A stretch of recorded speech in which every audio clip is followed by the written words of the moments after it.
অজু করার সময় অজুর পানি যখন মুখে লাগাবেন একটি দোয়া পড়বেন, আপনার চেহারা নূরের মতো উজ্জ্বল হয়ে যাবে ইনশাআল্লাহ। আপনার চেহারা নূরের মতো উজ্জ্বল হয়ে যাবে, চোখ চেহারা থেকে ব্রণ, মেস্তা, কালো দাগ সহ যাবতীয় সমস্যাগুলো আল্লাহ তাআলা দূর করে দিবেন এবং আপনার রিজিকে বরকত হবে ইনশাআল্লাহ। আপনার দোয়াগুলো কবুল হয়ে যাবে। অনেকের চেহারা সুন্দর কিন্তু তাকাতে ইচ্ছে করে না, মনে হয় চেহারায় নুন নাই, কিন্তু অনেকের চেহারাই কালো কিন্তু দেখতেও ভালো লাগে। যেমন এই যে বেলাল হাবশি, চেহারা দিকে তাকালেই শান্তির সুবাতাস বয়ে আসতো। সাহাবীরা যার চেহারা দেখে অনেক প্রশংসিত করিয়েছিল এবং যার কলব স্বচ্ছ ছিল।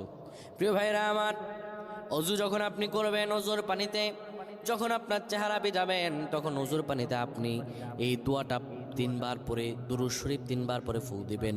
দোয়াটি হলো আল্লাহু নূরুস সামাওয়াতি ওয়াল আরদ, আল্লাহু নূরুস সামাওয়াতি ওয়াল আরদ। পানিগুলো নিয়ে সেই পানির মধ্যে আপনি ফু দিয়ে চেহারার মধ্যে লাগাবেন। আমার আল্লাহ রাব্বুল আলামিন